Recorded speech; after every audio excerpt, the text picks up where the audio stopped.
तो आज की वीडियो में बात करने वाले journal entry class 11th accountancy chapter 8, जहां टॉपिक का नेम है हमारा बैंकिंग ट्रांजैक्शन। प्रॉपर 10 ट्रांजैक्शन करवाने वाला हूं, जिसके अंदर हम बैंकिंग ट्रांजैक्शंस की बात करेंगे। अगर मैं बैंकिंग ट्रांजैक्शंस की बात करूं, वो ट्रांजैक्शन जिसके अंदर डेबिट में या तो बैंक का या क्रेडिट में बैंक का, यानी उसके अंदर हर एक ट्रांजैक्शन में बैंक का रोल हो रहा होगा। हमें बेसिक पता है, अगर बेसिक फंडा में बात करूंगा, बैंक असेट के अंदर आ रहा होता है, जो कि आपको पता है कि बढ़ने पर डेबिट होता है, घटने पर क्रेडिट होता है। बैंक कब बढ़ेगा? जब कोई पेमेंट कर दे आपके अकाउंट में, आप पैसा डिपॉजिट करके आओ बैंक में, तो ये बेसिक फंडाज है। क्रेडिट होगा जब आप यार पेमेंट कर रहे हो किसी चीज की, तभी तो बैंक का पैसा कम होगा। अरे ये बात समझ। और ये ही सी पर बेस्ड बैंकिंग ट्रांजेक्शन है, जो कि बहुत बेसिक है। 10 बढ़िया से करते हैं इस वीडियो के अंदर। क्या कह रहा है? When cash deposit into the bank, आप जब बैंक में पैसा डिपॉजिट करना चाहते हो तो क्या एंट्री होगी? Bank account debit. To, bank debit क्यों होगा? क्योंकि बैंक बढ़ रहा है। अब आप अपनी तरफ से नहीं सोचना है, आपको किसकी तरफ से सोचना है? ये बिजनेस की तरफ से सोचना है, क्योंकि बिजनेस एंटिटी यही प्रिंसिपल कहता है। बिजनेस एंटिटी प्रिंसिपल क्या कहता है? सारी ट्रांजेक्शन, सारी चीजें आप बिजनेस की तरफ से सोचो। अगर बैंक में अगर आपने पैसा डिपॉजिट कर दिया है तो कैश क्या हो गया होगा? कम हो गया होगा, तो कैश क्या हो जाएगा? क्रेडिट। तो पहली ट्रांजेक्शन बहुत सिंपल सी है, जब आप बैंक में डिपॉजिट करोगे पैसा तो डेबिट टू कैश आ जाएगा। अगला कह रहा है when cash withdraw from bank, वही आपने पैसा विड्रॉ किया तो बैंक से पैसा कम होगा तो टू बैंक। बढ़ेगा क्या आपके पास? कैश बढ़ेगा ना, क्योंकि कैश आ गया होगा, डेबिट। आ रही है बात समझ? बिल्कुल सिंपल सा फंडा भाई। बैंक कम हो गया, ऊपर वाले का रिवर्स ही हुआ है बेसिकली, कि भाई बैंक बढ़ा था तो डेबिट और कैश क्रेडिट हो गया।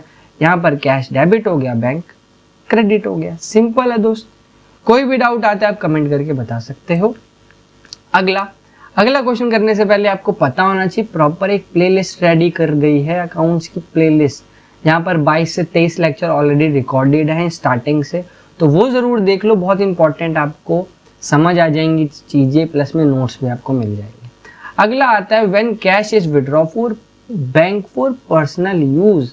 जब भी एक वर्ड आ जाए भाई, हमेशा बच्चों को मैं बताता हूँ, जब भी पर्सनल वर्ड आ जाए तो ध्यान रखना है उसमें हम किसकी बात करते हैं? ड्राइंग की। यानी ओनर अपने पर्सनल यूज के लिए विड्रॉ कर रहा है। विड्रॉ बैंक से कर रहा है तो टू में तो बैंक आएगा, इतना तो समझ आएगा, क्योंकि बैंक कम आ रहा है बस। लेकिन यहाँ डेबिट में कैश नहीं आएगा। डेबिट में आपको क्या करना है? ड्राइंग को करना है, क्योंकि इस पैसे को हम कौन से अकाउंट में डालेंगे? हम ये भाई अपने ड्राइंग अकाउंट में डाल देंगे कि भाई उसने पर्सनल यूज के लिए विड्रॉ किया, बाद में हिसाब करते रहेंगे। क्लियर है? Bank account debit to drawing account debit to bank account. अगला क्वेश्चन बहुत सिंपल सा ट्रांजेक्शन है। क्या रहा है? When a customer directly deposit any amount in bank, यानी जैसे मैंने बताया किसी पर्सन ने आपके अकाउंट में डिपॉजिट कर दिया तो बैंक तो डेबिट होगा, इतना तो समझ आता है। बैंक डेबिट होगा, क्यों बढ़ गया? टू आएगा भाई, नेम जिसने भी करा है, यानी नेम किसका? उस कस्टमर का, क्योंकि उसने पैसा दिया है ना आपको। क्लियर है दोस्त? ये फोर्थ ट्रांजेक्शन हो गई।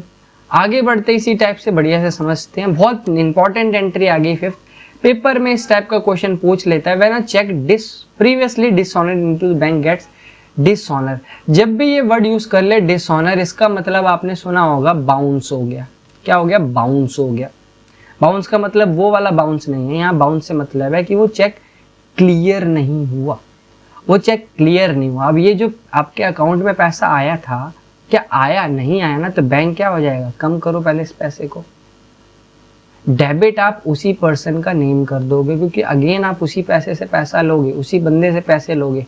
बोलोगे भाई आपका चेक क्लियर नहीं हो, आप ही से पैसा लेंगे हम, हमारे बैंक तो फालतू में हमने बढ़ा दिया था, उसको कम कर देंगे। इसे हम कहते हैं डिसऑनर। यानी जो भी चेक हमने डिपॉजिट किया था अकाउंट में, वो क्लियर नहीं हुआ, भाई बैंक क्रेडिट कर दिया उस पर्सन से, दोबारा लेंगे।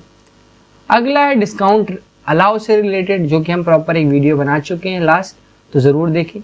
Payment is receive through cheque, पैसा आया है तो बैंक में आया होगा, डेबिट।